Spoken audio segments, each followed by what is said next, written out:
Comedy news show. Comedy news show. Comedy news show. As comedic as chimerically possible. Woof! And welcome to Muttday Morning News. I'm Phenn, the titular Mutt. Now, let's get to some news. I'm gonna level with y'all. Today's gonna be a lot, and a bunch of it is related to the shootings. But there is other news too, so don't worry. On Wednesday, September 10th, Denver, Colorado was rocked by another school shooting, now at Evergreen High School. A 16-year-old cis boy armed with a revolver. He mercifully only hit 2 students. Both remain hospitalized, one in critical condition before taking his own life with the same weapon. Like the cis shooter out of Minnesota 2 weeks ago, the Evergreen shooter seems to have been radicalized in the mass shooter fandoms on watchpeopledie.com. Both the Colorado Sun and Denver Post have done impressive work tearing through his WPD posts, so I didn't have to, though having seen his Instagram, they did not need to go that deep. Dude was an openly raging neo-Nazi and was not shy about his intent to harm others. His TikTok avatar is, well, was. They banned him sometime since Wednesday. An image of the 2014 Isla Vista shooter. He posted a fan vid of the Columbine shooters while draped in a Wrath t-shirt like a Dylan Klebold jersey. A second shooting rocked the US on Wednesday, and holy hells, I'm going to assume you know this already. But for completeness' sake, right-wing pundit, co-founder of astroturfing org Turning Point USA, podcaster, and close Trump ally, Charlie Kirk was killed during one of his debates, emphasis on the quotes, at Utah Valley University. Since then, mainstream media has made no less than 3 attempts to somehow blame trans people, going so far as to cite discredited provocateur Andy, I never figured out how to pronounce his last name, NGO? His conspiracy theory about the shooter who reportedly lived at home, but also had a trans roommate. Yeah, you figure it out. Back here in reality, I did some legit investigative work, so I just want to clarify some of the things about the shooting that I've seen. 1, was the shot difficult? No, not really. Actually, most hobby hunters could have made it. The shooter was only about 150 yards from Kirk using a 30 caliber Mauser Model 98 bolt action with fairly modern optics. It was a remarkably easy shot. Any remotely experienced hunter, and the current suspect, Tyler Robinson, was a regular hunter on family trips. Up next, there were 4 engraved bullet casings found with the shooter's rifle. No, none of them had anything to do with trans people. The four, because Governor Cox phrased it poorly to make it sound like there were 5 casings. There were only 4. The 4 casings read, 1, notices bulge. Ooh, what's this? In reference to a nearly decade-old copy pasta from 2017 the alt-right popularized to antagonize gay furries. The next one, O Bella Ciao, Bella Ciao, Bella Ciao, Ciao, Ciao, is an excerpt from an Italian song popularized by World War II Italian anti-fascists. However, it's most well known because in Iron Hearts 4, it plays whenever Italy begins a civil war, an incredibly common event in the game, and given its roots as a meme within gamer culture for exactly that reason, it's also been adopted as a shibboleth, though not exclusively, by Groypers, a subset of neo-Nazis that aggressively recruit in gamer circles, and I'm gonna have to come back to them. The casing, maliciously described as trans ideology by Rupert Murdoch's Wall Street Journal, reads, "Hey fascist, catch," followed by the arrow inputs for the 500 kilogram Eagle bomb from Helldivers 2. The final engraved casing said, "If you can read this, you are gay, Lamau." They're all memes. They're literally all gamer and homophobic memes, one of which happens to also be a shibboleth for a neo-Nazi group. It's really that simple. Now I hear you asking, what about that ATF report Rupert Murdoch's Wall Street Journal cited on the trans bullet stuff? Fun thing about that, the Wall Street Journal asked the ATF about it before publishing it, and we're told they outright disagreed with it and wanted to know where it was sourced from. The the Wall Street Journal published it anyway. Turns out that source seems to have been Steven Crowder, another right-wing podcaster and failed comedian, best known for a 2-season run on the children's show Arthur in 2000, when he played Brain so badly he was replaced with a trans woman and decided to make it the rest of our problem ever since. Crowder himself reported the ATF are now investigating his company. Wait, but I heard Charlie Kirk lived.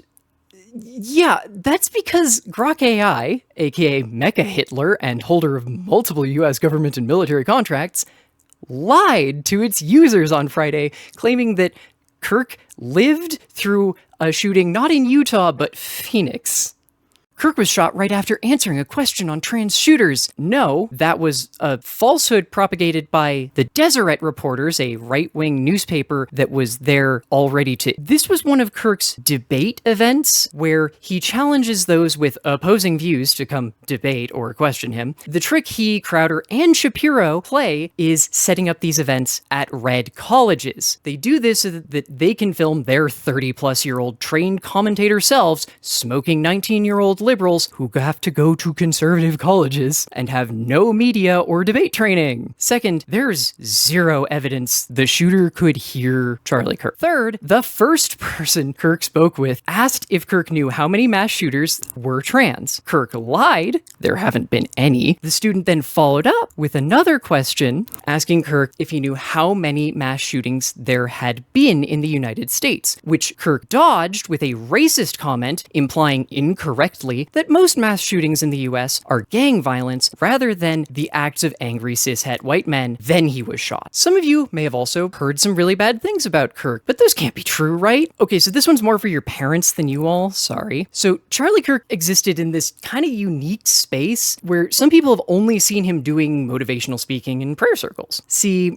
most modern neo-Nazis can't not go full rabid howler monkeys once they start going. Your body, my choice, Nick Fuentes can't breathe unless he's saying something bigoted. JD Vance is just like that constantly. Alex Jones gets louder and redder every time he consumes a new Rolex. Charlie Kirk, on the other hand, would scream and rail for his online fans, leaning harder especially into transphobia, anti-immigration, and racism lately, theoretically to appeal specifically to Nick Fuentes' weird, creepy faction of gripers, but He also maintained a much more clean, if extremely boring, online presence that your parents and grandparents probably saw him through on Facebook. You may have also heard Kirk was a youth activist. He certainly claimed to be via his astroturfing organization Turning Point USA. I continue to stress that it's an astroturfing organization, not an activist, because most of what they did was move people to places to look like they were there to care about something. And as with most ostensibly right-wing youth organizations, their average member age is in the 50s. Turning Point USA is most well known for providing buses to get January 6th rioters to their failed coup. You may have also heard that he was a fine person in real life. Cool. I've also heard that Hitler was a vegan, or at least a vegetarian. It doesn't change that they've both called for the mass deaths and took steps to make them happen, but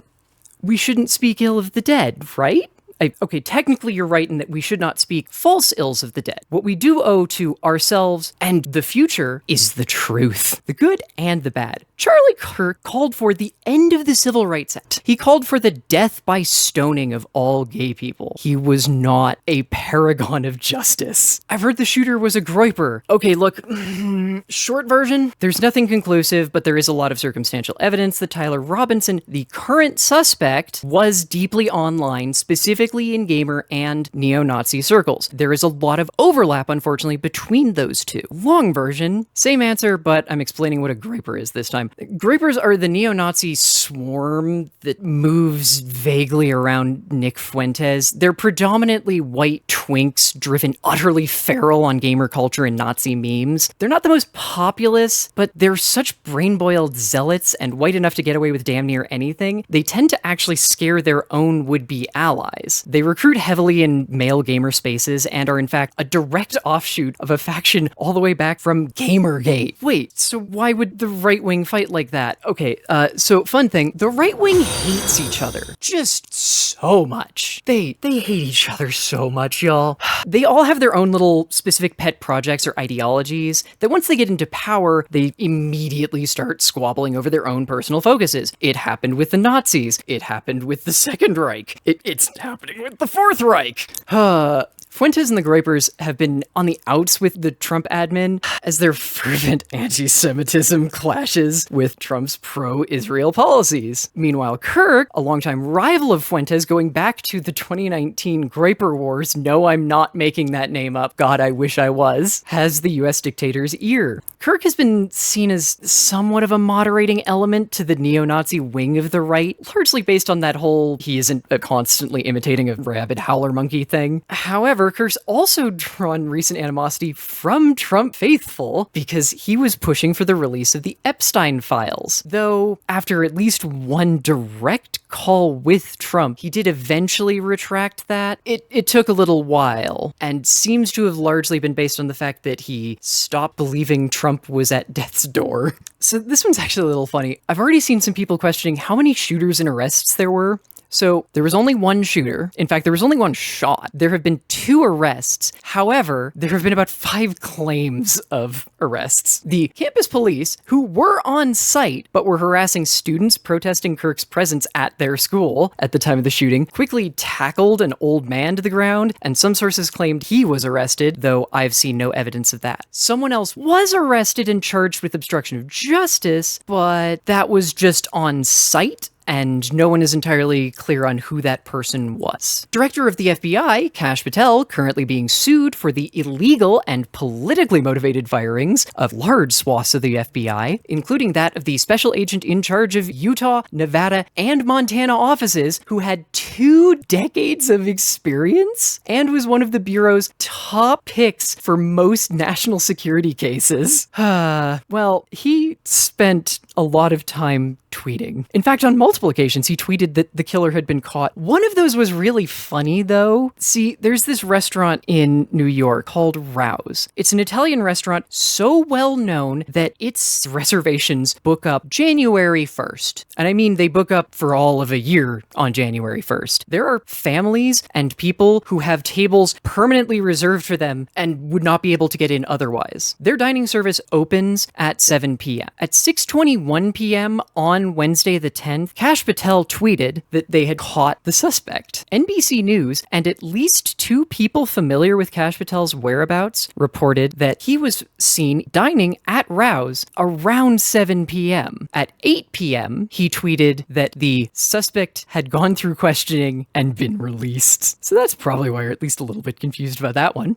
Next question, are you done with the shooting stuff yet? Okay, I'm done with these, but my next 2 stories are still related to the shooting, and I do have a message I'm just gonna roll into right now. So, almost. Fascism is stupid. It's brittle. And yeah, you should make fun of it. Not make light of it. Never let it be some little thing. But it is a thing to be mocked, satirized, and humiliated. Fascists can handle being hated. They get off on it. It helps them feel at peace with the hatred roiling within their own souls. But they can't handle being teased. They need us bound by decorum. For when the child, unaware that one must never question the emperor, points out that he has no clothes, the sycophants look that much more foolish when she teases them for humoring a man they knew was naked. After the death by gun violence of a man who said we must accept the deaths by gun violence as a consequence of the Second Amendment, the right-wing decorum police went into overdrive, placed in the unique position of eulogizing a media personality whose entire media catalog is vitriolic hate speech. Democrats and Republicans both twisted into knots to honor the avowed Nazi. Democratic Governor Jared Polis of Colorado went so far as to order the flags to half-mast for Kirk, but not for the school shooting less than 30 miles from his office. Additionally, the doxing site charliesmurderers.com spun up and advertised on Elon Musk's Twitter against Twitter's anti-doxing terms of service, but we all know how this works by now. Despite the name, the goal was not to find the killer, but to dox those with the temerity to share Charlie Kirk's actual words rather than blow smoke up a dead Nazi's ass. The incompetent Pete Hegseth also ordered the military to police the comments of members and civilian contractors. Oh, and that Charlie's Murderers site, after pulling some really inept sock puppeting where they tried to prove they weren't Nazis by talking to a journalist who'd regularly unmasked Nazis, I don't know why they thought that would work. It naturally did the opposite. They have since morphed into a meme coin, already heading for a pump and dump on the Solana network. They've also branched out into wider stochastic terrorism. On Blue Sky, the moderation team decided to jump right on in with the policing of sentiment, right to their seemingly knee-jerk reaction of just banning Gretchen Felker-Martin again, this time for her comment, "Thoughts and prayers, you Nazi bitch," and "Hope the bullet's okay" after touching Kirk. A reminder that Gretchen Felker-Martin is a trans woman, and Charlie Kirk, an avowed neo-Nazi who had the USian dictator's ear, regularly called for the extermination of all trans people and the stoning to death of all gay people. Not only is she still banned, but she had her run writing the new Red Hood comic for DC canceled after the first issue. Especially odd given co-CEO of DC, James Gunn, has previously had his career threatened for not bowing to neo-Nazis. Though this situation is a little different as, unlike DC, Gretchen currently is a significantly more successful writer whom DC actually sought out to write its new Red Hood line. DC, on the other hand, being a shambling husk of its former glory, permitted to live only as the ownership body for the merchandisable superhero media to be bartered and sold off wholesale as David Zaslav sees fit, which it looks like are going to Paramount. I note that she's still banned because many trans women who told Kirk, a man who, again, regularly called for our genocide and whose followers immediately began calling for our deaths after his shooting, allegedly by a little fashy white twink entirely dissociated from us, also skeeted the phrase, "rest in piss." It took off, and wouldn't you know it, about half of Blue Sky's most popular and highest engagement accounts were banned for a large portion of Thursday.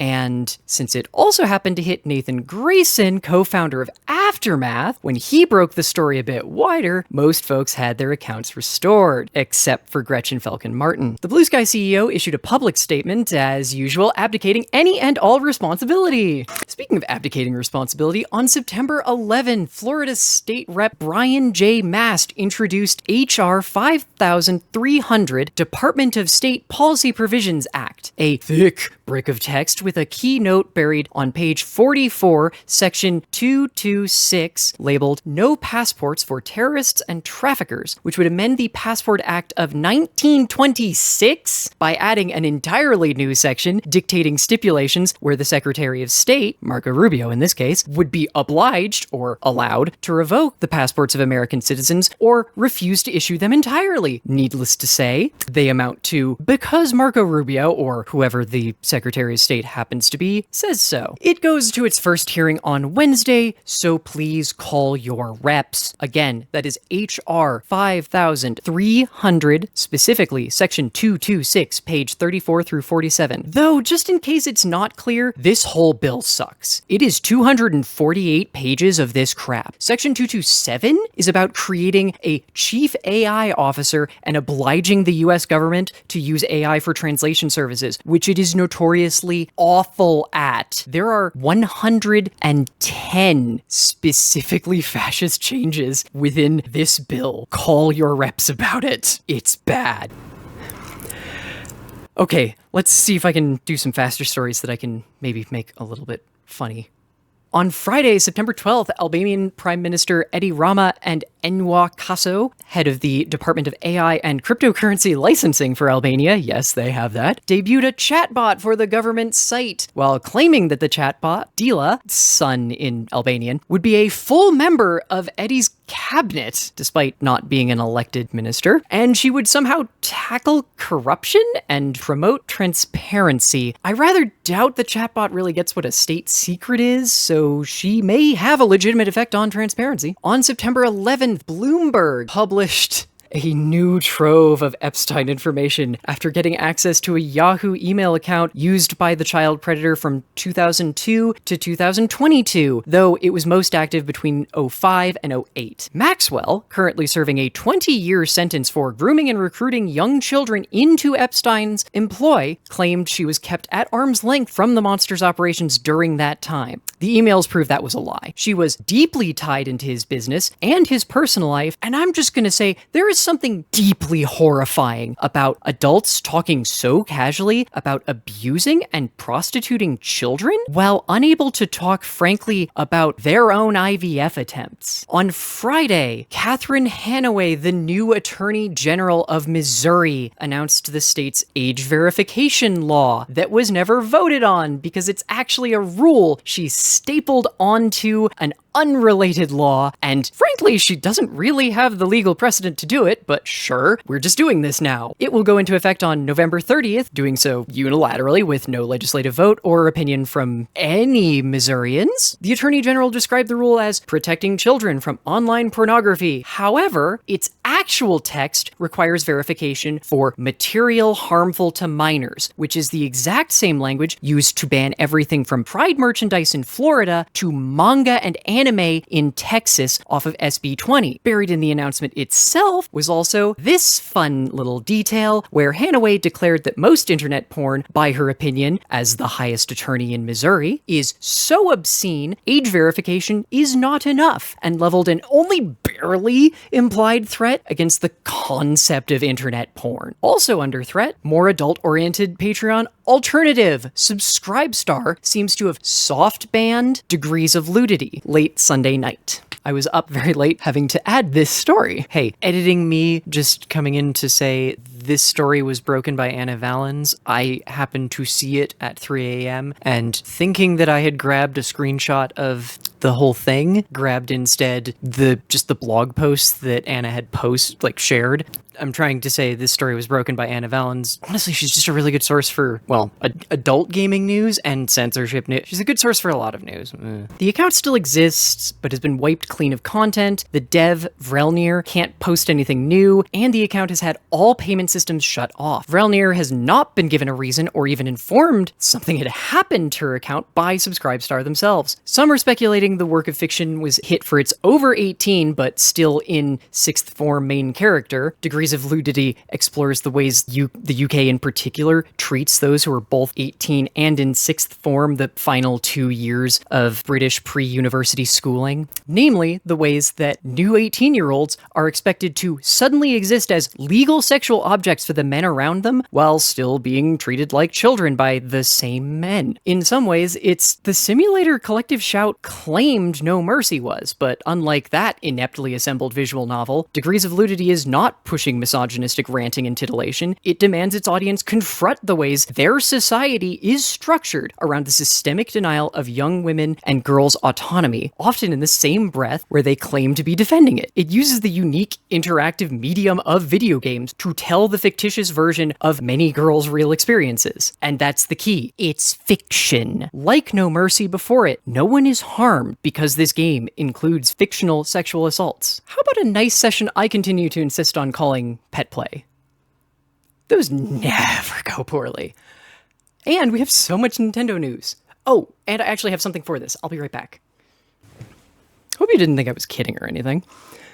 Over the last week, we got the final trailer for Pokemon Legends ZA, which included Mega Evolutions for the original Kalos starters, Chestnut, Delphox, and Greninja. We also got Malamar's Mega, revealed a few days earlier, so let's not forget the evil Squid Queen. She's got this great evil genius design going. It's not really my vibe, but I'm sure some of you are chomping at the bit for her. A little bit more my speed. Chestnut Chevalier inspired design is a delight, and personally I love the way she can use the shoulder shield as a giant halberd. The details, the crown, the texture on her cape. She is so butch, knight, furry coated. She can 100% get it, please, queen. And actually, you know what? So can Mega Delphox. Damn, girl, the new color is really working for you. How much control do you have over those brooms? Wait, her Pokedex entry says she's into hypno and sadism. Okay, I should have made this my last story. Greninja. Okay, look, I'm sorry, dude. I'm here for long tongues, but making it a scarf sort of defeats the purpose? And if I'm not being a thirst goblin, Ash's Greninja is kind of a hard act to follow, and you are not doing great. Downside, the Mega Stones for the Kalos starters will be ranked season rewards. Season 1 for Greninja, 2 for Delphox, and 3 for Chestnut. Nintendo stressed they'd be available again later, though they have not clarified how.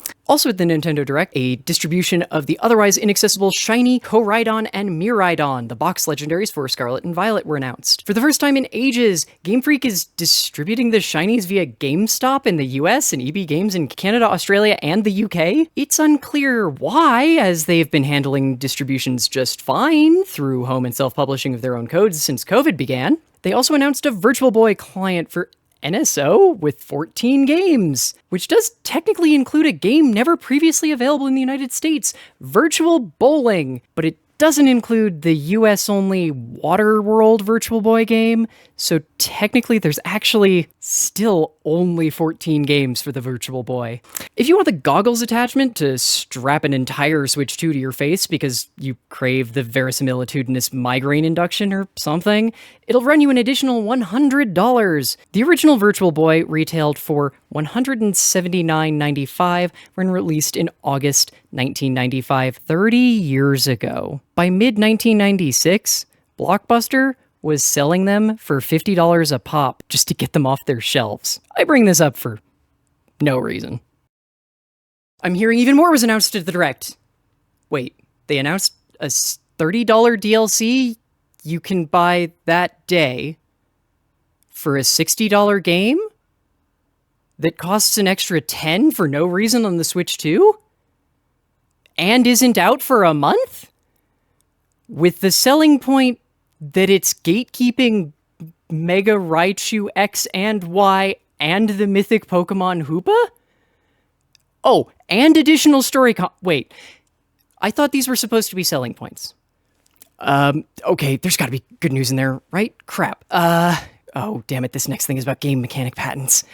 That's never a good thing. Just ask the Shattered Remains of Monolith and the Nemesis system. WB owns it, so. On September 9th, Games Fray caught that Nintendo had been granted 2 patents in the last few weeks. First, the US patent number 12,409,387 related to smooth switching of writing objects, and number 12,403,397, you've probably heard this one described as summoning a sub-character or ally. To obfuscate these, the smooth switching patent is for the way your mounted Pokemon in Legends Arceus can switch automatically based on the terrain, a concept Nintendo now owns for all video games. The summoning a sub-character for specific interactions, including automatic battles patent, that's the Let's Go feature from Scarlet and Violet, the one where you let a Pokemon out of its ball and it grabs items and tries to auto-battle roaming Pokemon around you. Okay, it can't all keep being bad, right? There's got to be another positive one here. Oh shit, why is there a picture of Gary Bowser there? Oh, right, because Nintendo is evil. For those who aren't aware, Gary Bowser is a 55-year-old man who Nintendo had arrested by Interpol in 2020 for his work with Team Z-Cutter, a piracy group whose website he updated for a few $100s a month. All those actual devs are still free. After he was grabbed by Interpol, he was bounced around prisons for 16 months, catching COVID on at least one occasion so severely the prison was sending a priest by daily for 2 weeks to pray over him before his trial even began.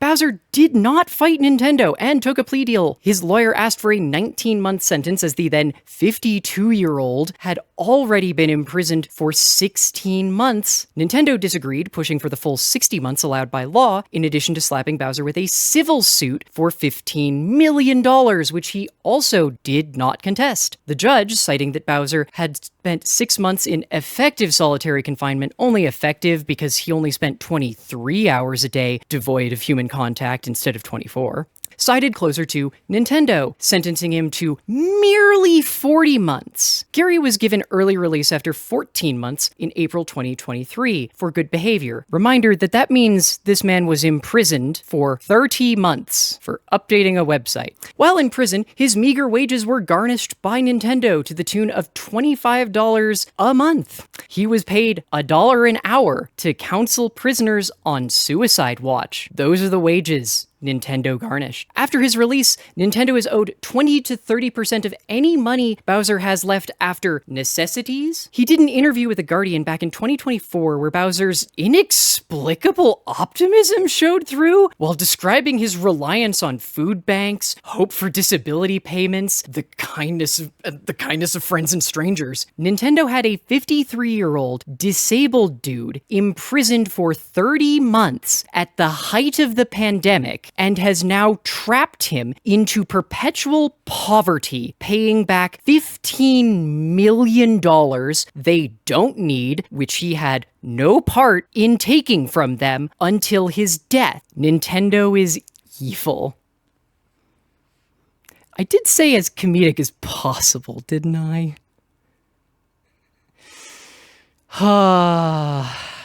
Anyway, on to the schedule for the rest of the week. Okay, so we're doing Terminator 1 and 2 in the Discord tonight because fuck AI. Because fuck AI.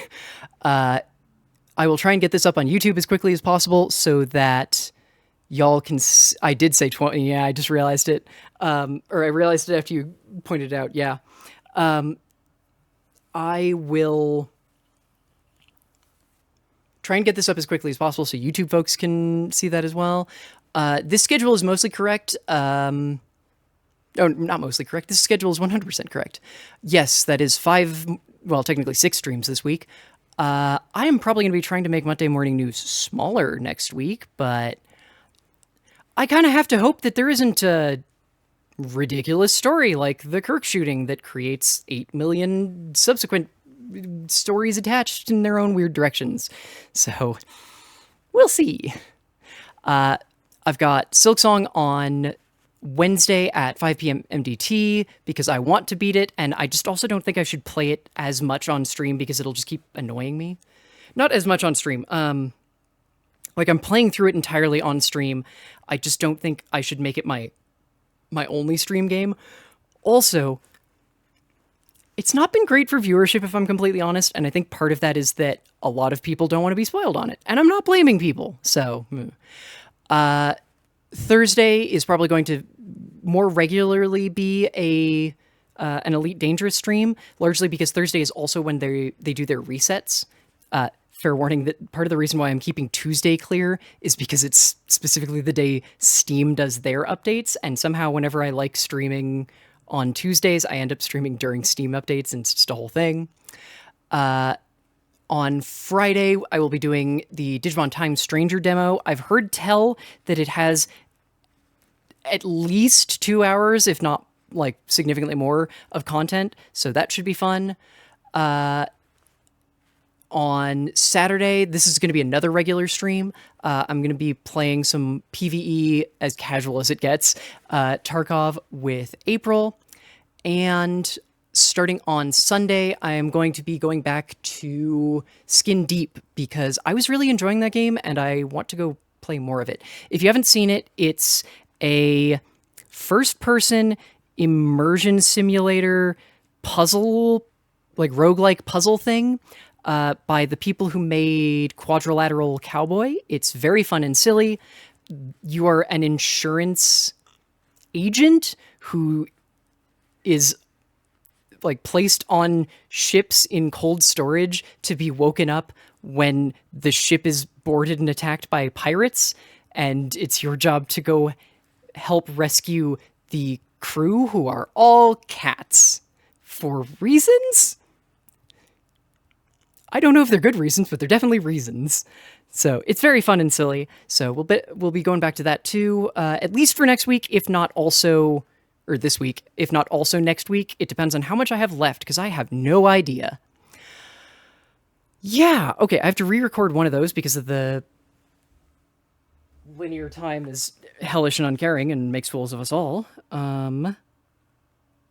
There it is. I have to I'm just going to redo the whole Virtual Boy story, because if you didn't see it, I do try and, whenever I can, throw some jokes into the lower third stuff. And this was one of the more depressing ones, because I was trying to remember the relative amount of games on like the Wii and 3DS Virtual Consoles by comparison to the NSO. And I forgot that there are things, the list of Virtual Boy games that are accessible on, oh no, this is the Switch one. I forgot that there were things like the Sega Master System, the Sega Genesis, the Neo Geo, the Commodore 64, the TurboGrafx 16 and CD, all had virtual consoles on the fucking Wii. And those are just gone forever now, I guess. And at least 2 other mobile consoles had 3DS virtual consoles as well, and I cannot remember what they were, like non-Nintendo ones. Okay. Thank you all so very much for joining me. I hope you've all had fun, because I know I have. Legitimately, this was very good.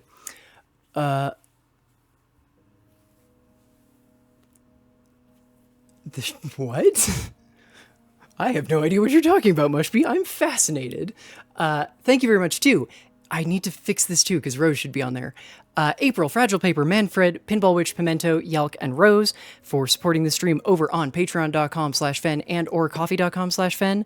Although I believe coffee might actually still be down. It was down yesterday. Thank you all so very much. I, again, literally could not do this without your support. Thank you very much for the new follows and subscriptions during the stream. If you're watching on YouTube, hey, please, it means a whole hell of a lot if you subscribe, hit the bell, you know, all the things everyone asks you to do, comments, likes. They really, really matter. I'm sorry. It sucks. It sucks, but it's really the best way to help. In the same way that, hey, if you're watching streamers on Twitch or on YouTube, making clips of our stuff, even if it's like not that funny of a moment, just like, that was good enough, you have no idea how amazing and helpful that really is. It's huge. You can also find all of my writing over at phenn.gay, as well as the recorded and edited versions of these shows. I need to get a little bit more done. I actually was working on a couple of very silly things. I accidentally wrote a thing that ended up being an in-universe Tumblr-style shitpost, and I don't know what to do with that, so that's a thing. It also very much needs, like... I need the visuals to make it look right, but... Ooh. I'm gonna throw y'all over to Adam, because while technically he's doing absolutely nothing that has to do with anything that I covered, he is playing the new the Riot fighting game. I can't remember the name of it. And I feel like at least some of y'all will be fairly interested in that. Also, I happen to know that every single character, except for Jinx, for some reason, has a trans pride skin. Which, really? The clockiest girl is the one you didn't give the trans pride skin to? Fuck off, Riot. Sorry, I guess the second clockiest since, what's her name? There's a girl, the Geomancer, who was originally supposed to be trans, and then Riot chickened the fuck out and undid it after final approval from the artist. But yeah, I'm gonna throw you over to Adam because he's a good human being, and also I think a bunch of y'all will get a kick out of that, so have fun. Yeah. Again, I will see you tonight for Terminator 1 and 2, because frankly, I just want to see Skynet taken down, at least in fiction for a second. Yeah. Bye all.